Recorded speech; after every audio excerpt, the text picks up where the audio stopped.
May I come in, sir? Please come in. Namaste, sir. Namaskar. Please take your seat. Thank you, sir. આપ આપનું mask કાઢી શકશો. Thank you, sir. આપનો પરિચય આપો. મારો ઇન્ટરવ્યુ કોડ GKA છે. મેં મેથેમેટિક્સ સાથે BSc B.Ed કરેલું છે. 2008થી ગણિત વિજ્ઞાન શિક્ષક તરીકે માધ્યમિક શાળામાં સેવા બજાવી છે અને 2014થી હું પ્રાથમિક શાળામાં આચાર્ય તરીકે ફરજ બજાવું છું. આપ પહેલા માધ્યમિક શાળામાં હતા? જી સર. મેથ્સ ટીચર હતા? Maths science teacher. ઓકે. તો અધોગતિ કેમ કરી આપે? માધ્યમિકમાંથી પ્રાઇમરીમાં કેમ?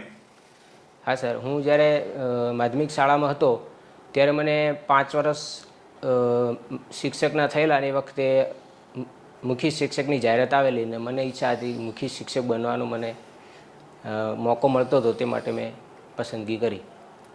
વાત સાચી છે કે આપ મુખ્ય શિક્ષક બનત, પણ આપ છેક પ્રાઇમરીમાં હતા, માધ્યમિકમાં હતા. જી સર. આટલું બધું ડાઉન લેવલ જવાનું કોઈ કારણ ખરું? નહીં સર, સેલરી પણ એ જ હતી, ગ્રેડ પે પણ એ હતો અને સાથે મને આચાર્ય તરીકેનો જે તક મળતી હતી તે મેં ઝડપી લીધી. ઓકે, સારું. આપનો શોખ શું છે? શોખ મને આમ શેરીમાં વોલીબોલ રમવાનો શોખ છે. વોલીબોલ રમવાનો શોખ છે? જી સર. આપ દરરોજ એક મેચ વોલીબોલની રમો છો? ના સર, સ્કૂલ ટાઈમે કોઈ ફ્રી પિરિયડ હોય અથવા તો સોસાયટીમાં જો બધા સાથે રમતા હોય ત્યારે જ રમું છું, ડેલી નથી રમતો. ઓકે. વોલીબોલની મેચ રમાતી હોય તો કુલ કેટલા ખેલાડીઓ વોલીબોલની મેચ રમતા હોય? કુલ 12 ખેલાડીઓ હોય, બંને બાજુ 6 ખેલાડીઓ રમતા હોય છે. ઓકે. 6 ખેલાડીઓની પોઝિશન કહી શકો કે આ ખેલાડીની આ પોઝિશન, આમાં જેમ કે ક્રિકેટમાં ઓપનર હોય, વન ડાઉન હોય, એવી રીતે? શરૂઆતની જે પહેલી હરોળ છે એમાં મિડલ, પછી પાછળ જે હોય છે એને બેક, એ રીતની પોઝિશન હોય છે. એનાથી વધારે ખ્યાલ નથી સર. ઓકે. વોલીબોલની રમતમાં સ્મેશ શું છે? એક સર્વિસનો પ્રકાર છે. સર્વિસનો પ્રકાર છે. સર્વિસ શબ્દ અન્ય કઈ કઈ રમતોમાં યુઝ થાય છે? એનો ખ્યાલ નથી સર. ટેનિસમાં સર્વિસ હોય છે? બેડમિન્ટનમાં સર્વિસ કે એવું કંઈ હોય છે? હોઈ શકે સર, પણ મને ખ્યાલ નથી. કંઈ વાંધો નહીં. વોલીબોલમાં પોઈન્ટ સિસ્ટમ શું હોય છે? એમાં સર 15 સુધી હોઈ શકે છે અને અત્યારે લગભગ મારા ખ્યાલથી 21 પોઈન્ટ્સ હોય છે. આપ શ્યોર નથી? ના સર, હાલ શ્યોર નથી. જરા પણ ખ્યાલ નથી કે 15 પોઈન્ટનો સેટ હોય, 21 પોઈન્ટ્સનો સેટ હોય? પહેલાં 15નો હતો અને એના પછી બદલીને આઈ થિંક 21 કરેલો છે, પણ શ્યોર નથી સર. વોલીબોલની અંદર કઈ કઈ આંતરરાષ્ટ્રીય ટુર્નામેન્ટ રમાતી હોય છે? એક તો ફેડરેશન ઓફ વોલીબોલ લીગ જે રમાતી હોય છે, પછી દરિયા કિનારે જે બીચ પર રમાતા હોય છે વોલીબોલ, એટલો ખ્યાલ છે મને. વોલીબોલ ઓલિમ્પિકમાં રમાય છે? ના સર. નથી રમાતું? આઈ થિંક હા રમાય છે સર, ખ્યાલ છે મને. એટલે આપ શ્યોર નક્કી કરી લો કે? શ્યોર છું, રમાય છે. કોણે આ વખતે ઓલિમ્પિકમાં ગોલ્ડ મેડલ જીત્યો વોલીબોલમાં? એ સર મને ખ્યાલ નથી. આપને ખ્યાલ નથી. સારું. વોલીબોલ સેક્ટરમાં આપની અચીવમેન્ટ શું છે? હું સર મિડલમાં રમું છું અને સારી એવી સ્મેશ મારી શકું છું. આપ સ્મેશ સારું એવું કરી શકો છો? મિડલમાં રહીને મારી શકું છું. એટલે આપ બિલકુલ નેટની પાછળ જ ઊભા હો છો? મિડલની પાછળ બેક સાઈડ, મિડલમાં, પાછલી હરોળમાં.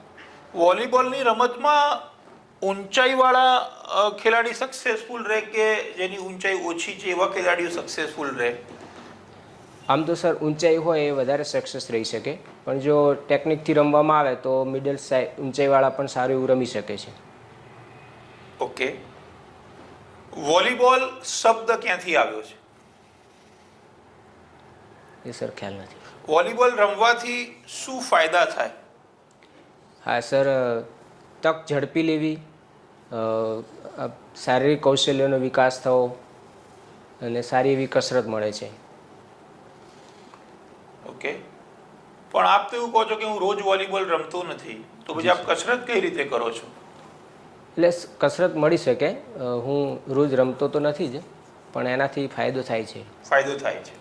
ઓકે, આપ એચટાટ આચાર્ય છો, જી સર. તો સ્કૂલમાં આપ વોલીબોલની કોમ્પિટિશનનું આયોજન કરો છો? હા, શાળા કક્ષાએ કરું છું. અને છોકરાઓ રમે છે એમાં? હા, છોકરાઓ અને અમારા સ્ટાફ પણ સાથે જોડાય છે. વોલીબોલમાં પછી છોકરાઓ જ્યારે રમતા હોય અને ઇન્જરી થાય, કારણ કે એમાં હાથમાં ઇન્જરી થવાના ચાન્સીસ વધારે હોય છે, આપને પણ કદાચ કોઈક વખત થઈ હશે, તો એના માટે જવાબદાર કોણ? એ તો સર આપણે જવાબદાર હોઈએ અને પછી એમને તરત સારવાર માટેથી લઈ જવા જોઈએ. આપણે શાળા કક્ષામાં છોકરાઓને ઇન્જરી થાય એવું આપણે કરવું જોઈએ? આમ તો સર કોઈ રમતના કૌશલ્ય વિકાસ માટે આપણે કાર્ય તો કરવું જ જોઈએ, અને જેમાં આપણે પૂરી તૈયારી કરાવીને જ બાળકોને રમાડીએ છીએ, એટલે ઇનકેસ આવો પ્રશ્ન થવાની શક્યતાઓ બહુ નહીવત હોય છે. Are you sure about that? જી સર. ઓકે, સારું. વોલીબોલની આ જે રમત છે, એ રમતથી કંઈક શિક્ષણ આપવું હોય બાળકોને, કોઈ પાઠ ભણાવવો હોય, તો કયો પાઠ ભણાવી શકાય? હાલ સર એના વિશે નહીં કહી શકું. આમ આપ વિચારો, ધારો કે આપ તો વિજ્ઞાનના શિક્ષક છો, તો મારે વોલીબોલની રમતથી ધારો કે ગણિત ભણાવવું છે કે વિજ્ઞાન ભણાવવું છે, તો કઈ રીતે ભણાવી શકાય? હા સર, એમાં જે વોલીબોલ મારતી વખતે એના નિયમો હોય છે, જે કે એમાં 2 વખત મારી શકે છે વધુમાં વધુ, ત્રીજી વખત મારે તો એ આઉટ અથવા તો એ ફાઉલ ગણાય છે. પછી એના મેદાનનું માપ જે છે, આ રીતે એને માહિતી આપી શકાય. ઓકે, એ સિવાય ધારો કે મારે સરવાળા અને બાદબાકી વોલીબોલની મદદથી શીખવાડવું છે, તો કઈ રીતે હું શીખવાડી શકું?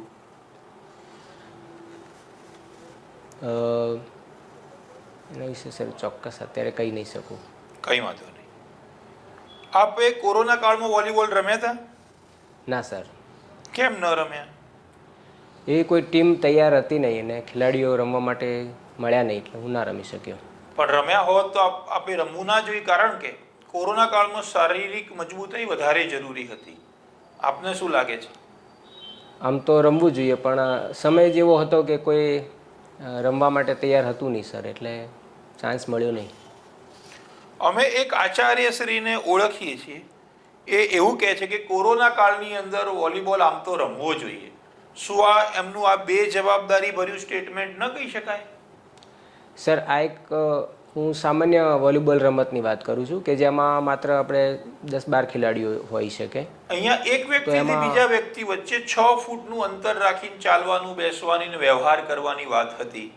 જ્યારે આપ તો 12 ખેલાડીઓને લઈને વોલીબોલ રમવાની વાત કરો છો, તો આપને એવું નથી લાગતું કે આપનું આ જે સ્ટેટમેન્ટ છે કે વર્તન છે બેજવાબદારી ભર્યું છે?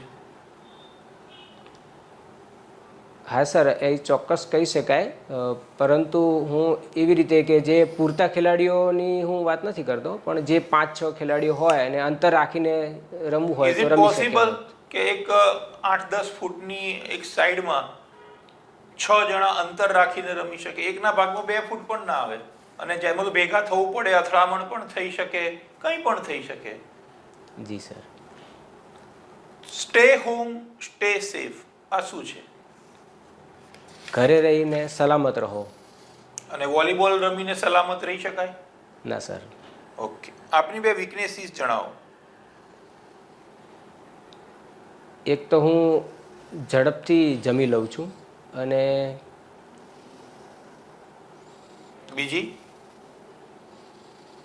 બીજી સર કદાચ હું થોડુંક ખચકાટ અનુભવું છું કોઈ જાહેરમાં વાત કરવાની આવે ત્યારે. ખચકાટ અનુભવો છો? આ ખચકાટ અનુભવવાનું કારણ શું? એનું કારણ સર એવું છે કે મનથી એમ થાય કે કદાચ આપણે કંઈક બોલવામાં ભૂલ ન થઈ જાય, બસ એટલું જ સર. તો ઇન્ટરવ્યુમાં પણ આપ ખચકાટ અનુભવો છો? ના સર, આ ઇન્ટરવ્યૂની અમે પૂર્વ તૈયારી કરી. હવે એવો અનુભવ નથી થતો. એ તૈયારી કરીને કે ઘણા બધા કાર્યક્રમોની અંદર જાહેરમાં બોલીને એમાં ઘણો બધો ફેરફાર લાવી શક્યો છું. ઓકે. આપે એવો શબ્દ વાપર્યો કે મેં ઇન્ટરવ્યૂની પૂર્વ તૈયારી કરી છે. જી સર. ઇન્ટરવ્યૂની તૈયારી કરવી પડે?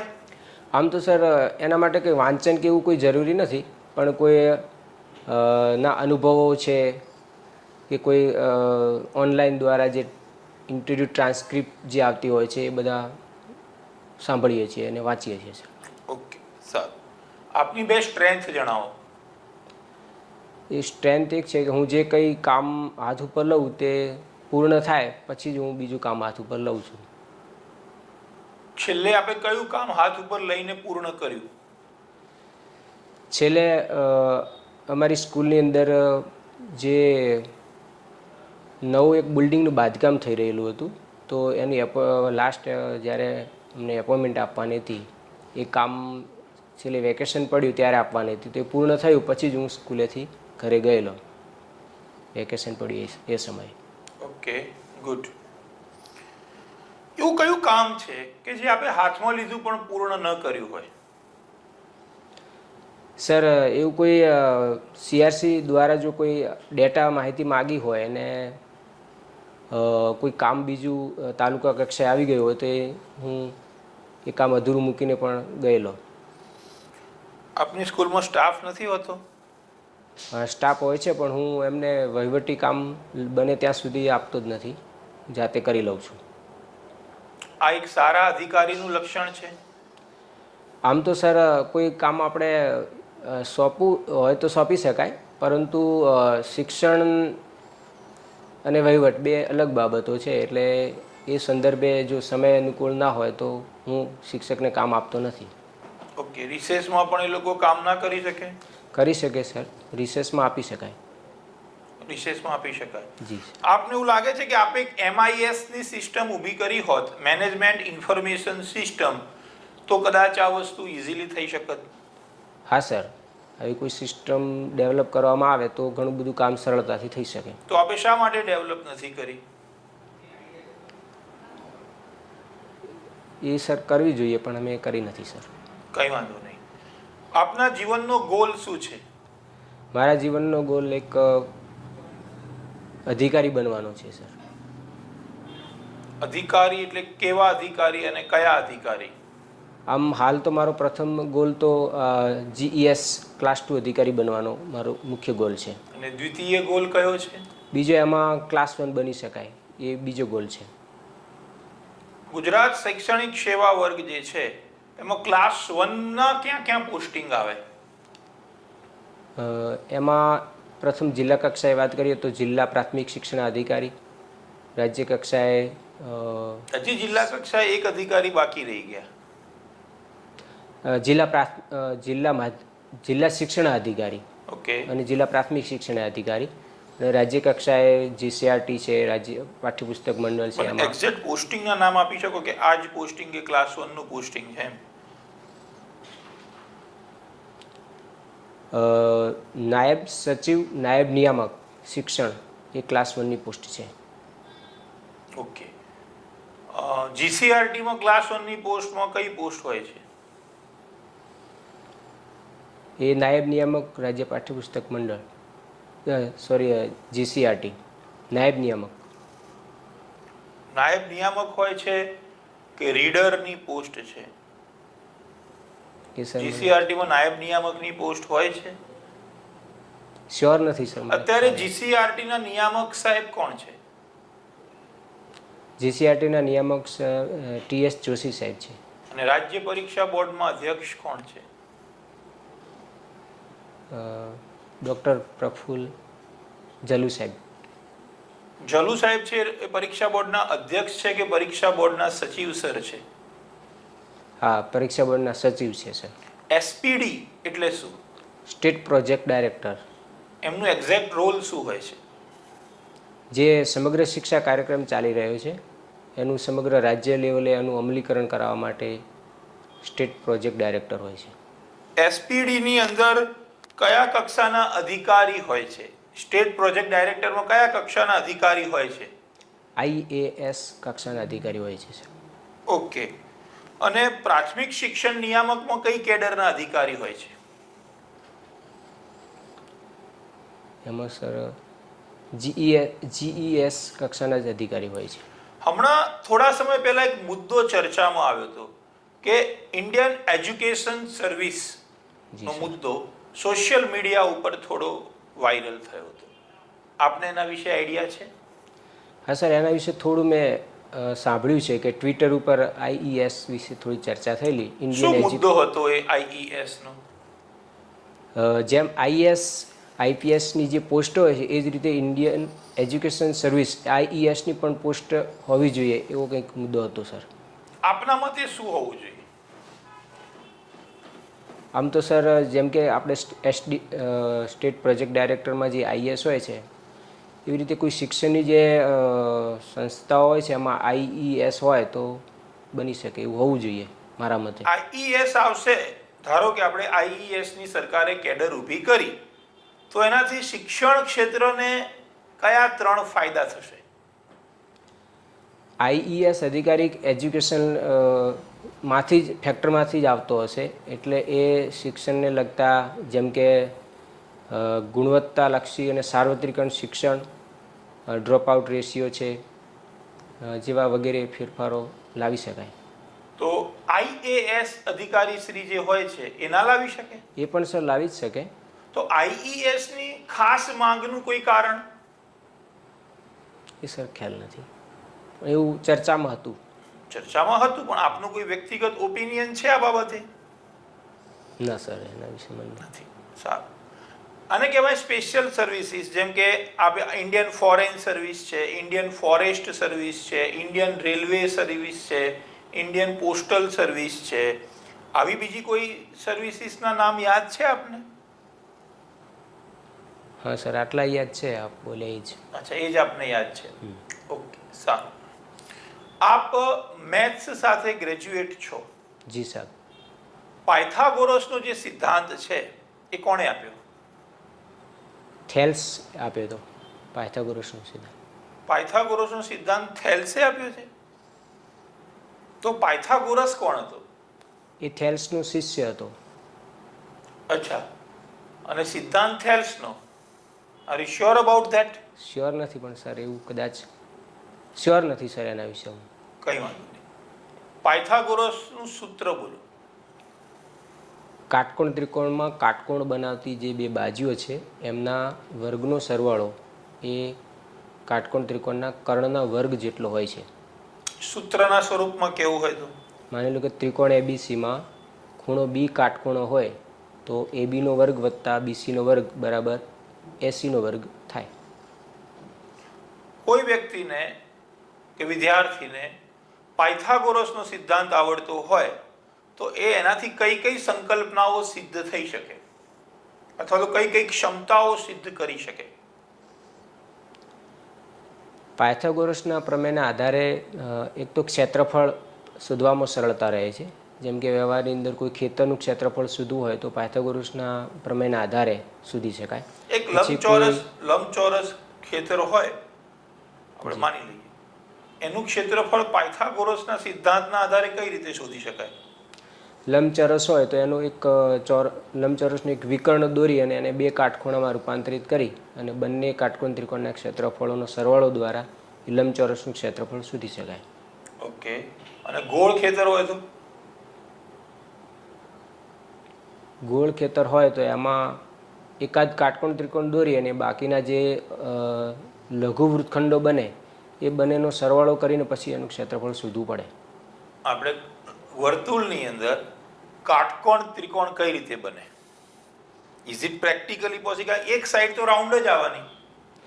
એમાં સર એવું બની શકે ને, વ્યાસ દોરીએ, એક વ્યાસ દોરી દઈએ અને પછી એક એંગલ કોઈ વ્યાસ પણ દોરીએ. આપણે ધારો કે એક જીવા, ધારો કે વ્યાસ દોરી, બરોબર, એક અને એક ઊભો છે, પણ એક સાઈડ તો રાઉન્ડ આવવાનો જ. બે સાઈડ તમારી ક્લિયર, પણ એક સાઈડમાં તો રાઉન્ડ આવવાનો જ. હા સર. તો એને પછી એ અર્ધવર્તુળનું ક્ષેત્રફળનું સૂત્ર લાગુ પાડી દેવાનું. બાકીના જે બે લઘુ વૃત્તખંડો પણ બનશે, જે બાજુ આપણે કાટકોણ ત્રિકોણ દોર્યો હશે ત્યાં બંને સાઈડ લઘુ વૃત્તખંડો પણ બનશે અને વન સાઈડ એક અર્ધવર્તુળ હશે. તો આ તમામનું સમન્વય કરી અને એનું ક્ષેત્રફળ શોધી શકાય. મારે બાળકોને યુગ્મકોણ અને અનુકોણ વચ્ચેનો તફાવત સમજાવવો છે. જી સાહેબ. તો એને, આપ તો વોલીબોલના પ્લેયર પણ છો, તો કોઈ રમત દ્વારા હું આ યુગ્મકોણ કે અનુકોણનો તફાવત સમજાવી શકું?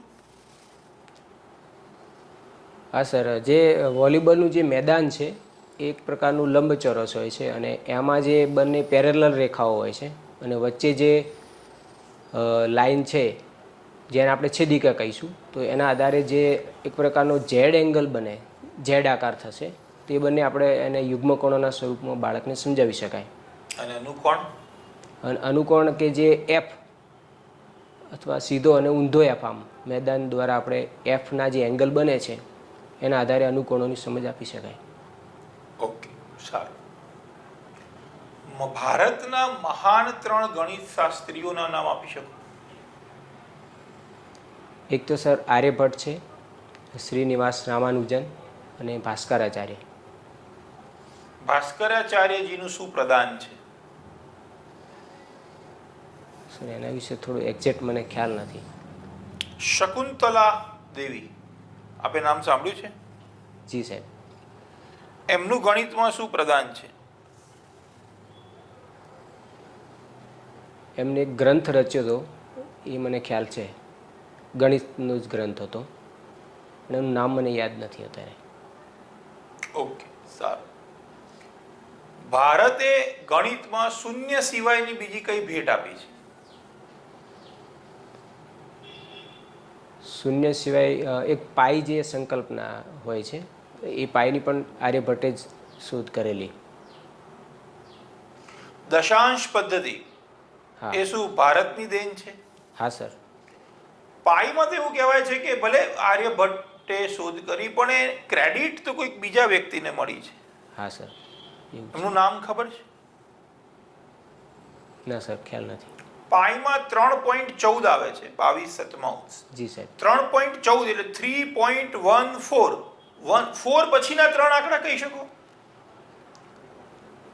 2857, 14, 2857.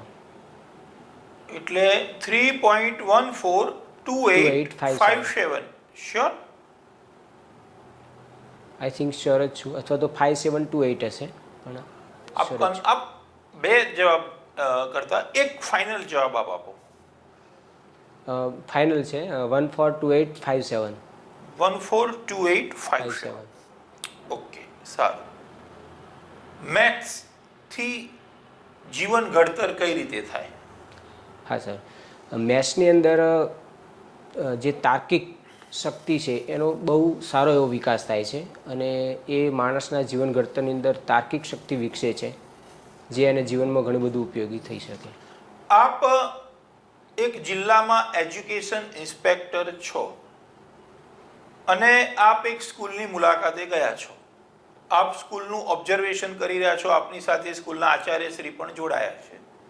આપ એક વર્ગખંડની બાજુમાંથી પસાર થઈ રહ્યા છો અને ત્યાંના ગણિત શિક્ષક ગણિત ભણાવી રહ્યા છે બાળકોને અને દાખલો ભણાવી રહ્યા છે, ચલો પાયથાગોરસનો સિદ્ધાંત ભણાવી રહ્યા છે. પણ આપને એવું લાગે છે કે આ જે પદ્ધતિથી સિદ્ધાંત ભણાવે છે એના કરતાં મારી જોડે એક વિશિષ્ટ અને સરસ પદ્ધતિ છે, સરળ પદ્ધતિ છે, જો એ પદ્ધતિથી શિક્ષક ભણાવશે તો સારું રહેશે. એટલે આપ ક્લાસરૂમમાં જઈને આપ શિક્ષકને એવું કહો છો કે નહીં, આ રીતે નહીં, અને એમ કરીને આપ એ પદ્ધતિથી ભણાવો છો.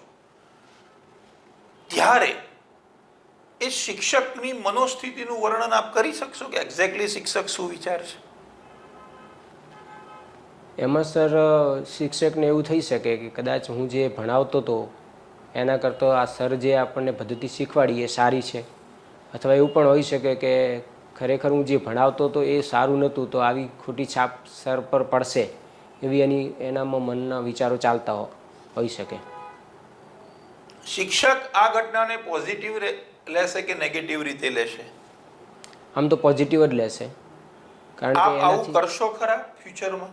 ધારો કે આવી જ સ્થિતિનું નિર્માણ થાય છે, એક્ઝેક્ટ મેં જે આપની સામે વર્ણન કર્યું, તો આપ આવું કરશો? એવું સર એવું હોઈ શકે કે ક્લાસરૂમમાં જઈ અને શિક્ષકને સામે બેસાડી અને નિદર્શન માટે એ હું શીખવી શકું કે જેનાથી બાળકોને અને શિક્ષક બંનેને ફાયદો થાય. એટલે શિક્ષક પણ બાળકોની જોડે જઈને બેસી જાય? હા સર. ઓકે. આપ તો એક શિક્ષક રહી ચૂક્યા છો, આપ એક આચાર્ય પણ છો. આપને ખબર છે બાળકો માટે સૌથી શ્રેષ્ઠ વ્યક્તિ કોણ હોય સ્કૂલમાં? સૌથી શ્રેષ્ઠ શિક્ષક હોય. હવે એમના જ શિક્ષકને કોઈ બીજો વ્યક્તિ આવીને ભણાવે તો આપ માનો છો કે બાળકોના મનમાં શિક્ષક પ્રત્યેની જે ડિગ્નિટી છે એ ઓછી થાય? બાળકોના સંદર્ભમાં આપણે વિચારીએ તો મારા સાહેબ કરતાં પણ હોશિયાર સાહેબ, આવો કોઈ કોન્સેપ્ટ કે વાયરસ બાળકોના મગજમાં પેદા થઈ શકે? ચાઇલ્ડ સાયકોલોજીના સંદર્ભમાં આપણે વિચારીએ તો. હા, એટલે સર આમાં બાળકને પણ એવી રીતે થોડી અસર તો થઈ જ શકે, પણ જો એ રીતે સમજાવવામાં આવે અને પોઝિટિવ લેવામાં આવે તો એ બાળક અને શિક્ષક બંનેને આપ બાળકોને પણ સમજાવશો કે મારો હેતુ આવો નથી? હા, એવું કહીશ. મારો આવો હેતુ નથી, પણ હું આ પદ્ધતિમાં આપને એવું લાગે છે કે આપે બાળકોના જે રાજા છે, બાળકો માટે જે શ્રેષ્ઠ છે એવા શિક્ષકનું સારા હેતુથી પણ બાળકો સમક્ષ થોડું અપમાન કરી દીધું.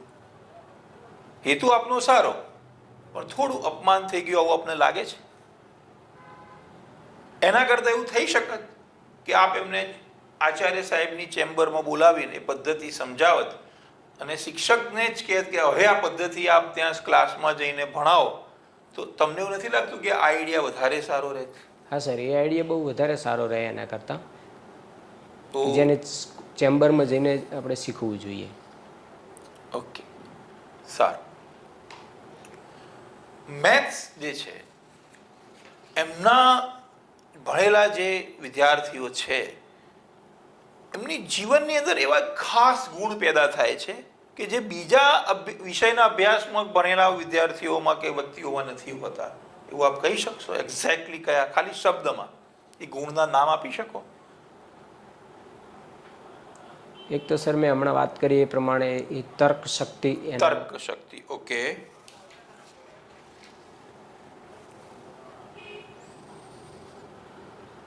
બીજું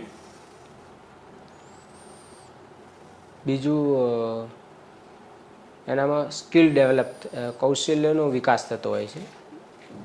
okay. Punctuality, perfection, time management, result oriented approach, હા, આ બધા પણ ગુણ ડેવલપ થઈ શકે? થઈ શકે. ઓકે, સારું. અત્યારે શિક્ષણ ક્ષેત્રે કઈ કઈ બાબતોમાં જબરજસ્ત કામ થઈ રહ્યું છે? અત્યારે સર એક તો જે ગુણોત્સવ 2.0 છે એ અંતર્ગત અને એક નવી સ્કૂલ ઓફ એક્સેલન્સની પણ શરૂઆત થઈ છે અને નવી રાષ્ટ્રીય શિક્ષણ નીતિ પણ આવવાની છે. આ બધા ફેરફારો થઈ રહ્યા છે.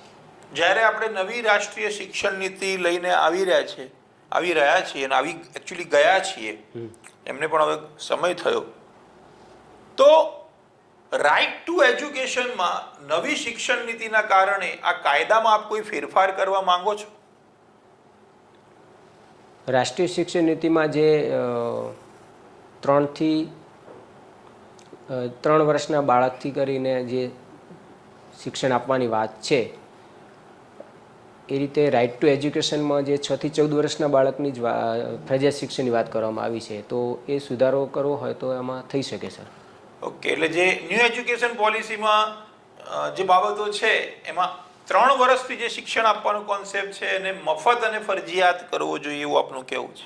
જી સર. રાઇટ ટુ એજ્યુકેશનમાં આવે ત્યારે એ બાબત થાય. રાઇટ ટુ એજ્યુકેશનમાં લાવવા માટે બંધારણમાં કંઈ ફેરફાર કરવો પડે? હા સર, જે બંધારણમાં એમાં જે કલમ નંબર 21A છે એમાં સુધારો કરવો પડે.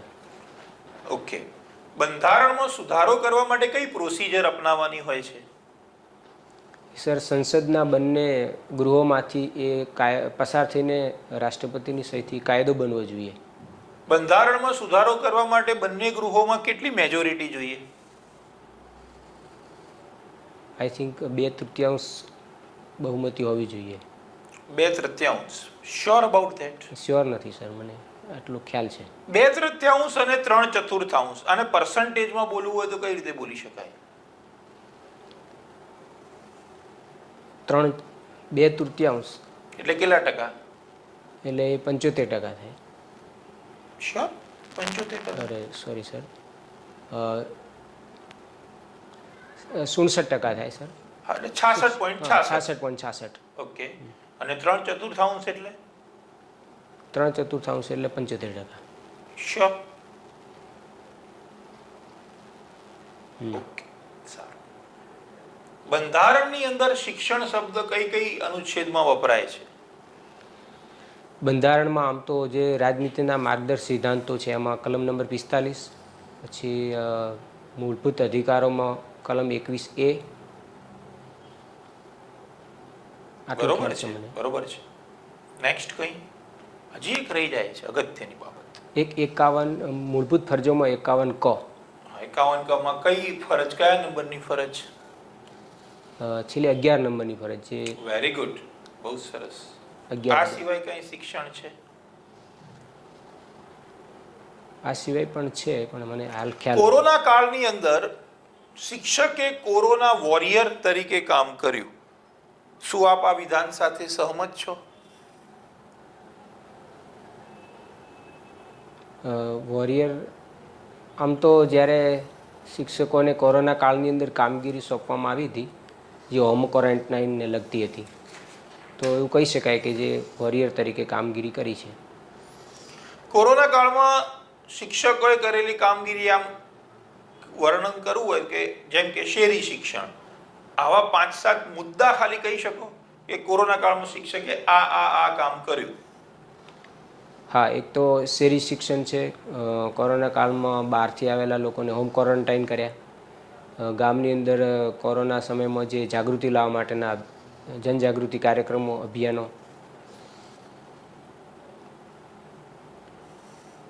ગુજરાતના શિક્ષણ ક્ષેત્રની સૌથી મહત્વની 3 સિદ્ધિઓ જણાવો.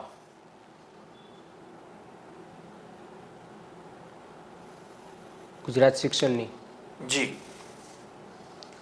એક તો રાઇટ ટુ એજ્યુકેશન એક્ટ આવ્યા પછી પ્રાથમિક શાળાઓનું સાર્વત્રિકરણ અને 100% નામાંકન થઈ શક્યું, અને જે સ્થાયીકરણ એનો જે રેટ હતો એ ઊંચો લાવ્યા, અને ગ્રોસ એનરોલમેન્ટ રેશિયો જે છે, જે પ્રાથમિક અને માધ્યમિક શાળાઓની અંદર, એમાં પણ વધારો થયો છે. Okay, good. છેલ્લે શિક્ષણને લગતા કોઈ પણ કાયદા કે નિયમોમાં સુધારો થયો હોય તો એ જે સુધારો થયો છે એ અને કયા કાયદામાં થયો છે, એવા 3 થી 4 સુધારા આપ કહી શકશો?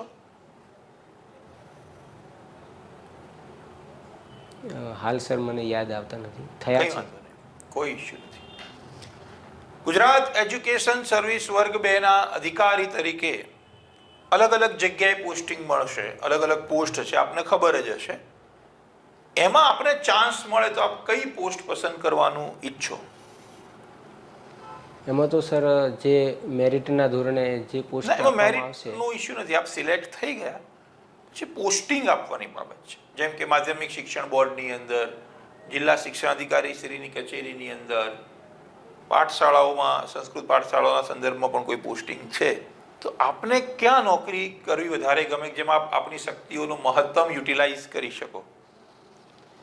તો સર એજ્યુકેશન ઇન્સ્પેક્ટર, જે જિલ્લા શિક્ષણ અધિકારીની કચેરીમાં ઈઆઈની જે પોસ્ટ છે. કેમ આપને સાહેબગીરી કરવી ગમે છે એટલા માટે? ના સર, કેમ કે હું શરૂઆતમાં પણ માધ્યમિક શાળામાં જોબ કરીને આવેલો છું, એટલે જે ઈઆઈની જે પોસ્ટ છે એની કામગીરીથી હું માહિતગાર છું, અને એમાં શાળા શિક્ષણની જે ગુણવત્તા લક્ષી એનું મૂલ્યાંકન કરવાનું થતું હોય છે, એટલા માટે. બાકી બધી પોસ્ટો સારી જ છે સર. અત્યારે શિક્ષણમાં ઇનોવેશન ક્યાં ક્યાં ચાલી રહ્યું છે?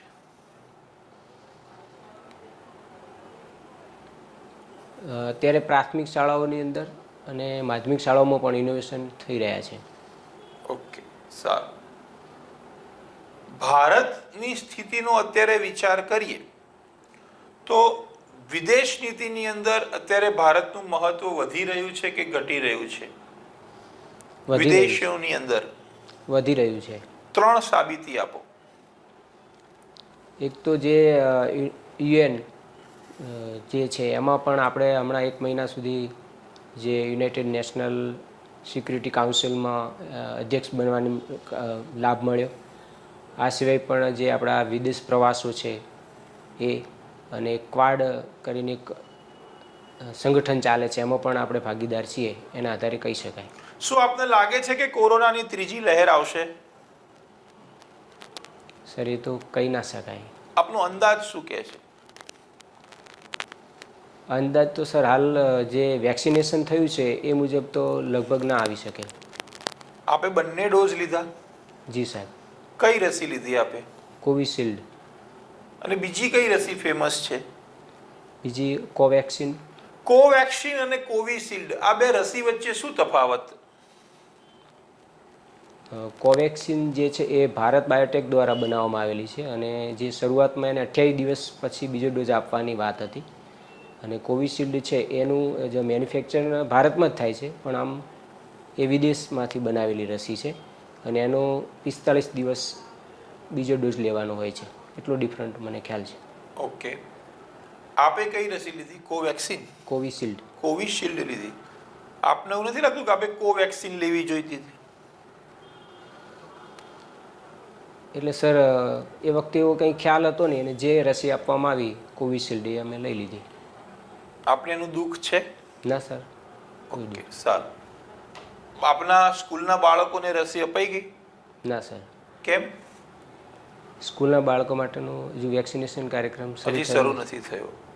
ઓકે, સારી વાત છે. ગુજરાત સરકારની શિક્ષણને જે લગતી જે પણ યોજનાઓ છે એમાં આપને ગમતી યોજના કઈ? આમ તો શિક્ષણની તમામ યોજનાઓ સારી જ છે, અને સૌથી જો વધારે મારા મત મુજબ ગણવી હોય તો જે સમગ્ર શિક્ષા યોજના છે એ બહુ સારી છે. એનું નામ સમગ્ર શિક્ષા એવું જ છે કે બીજું કઈ નામ છે? સમગ્ર શિક્ષા અભિયાન. સમગ્ર શિક્ષા અભિયાન એ ગુજરાત સરકારની યોજના છે? નહીં, સોરી, એ ભારત સરકારની. મારો પ્રશ્ન છે કે ગુજરાત સરકારની ગમતી આપની યોજના કઈ? ગુજરાત સરકારની જે ગુજરાત સ્કૂલ ક્વોલિટી એગ્રીડિએશન કાઉન્સિલ જે છે એ પણ મને ગમે છે.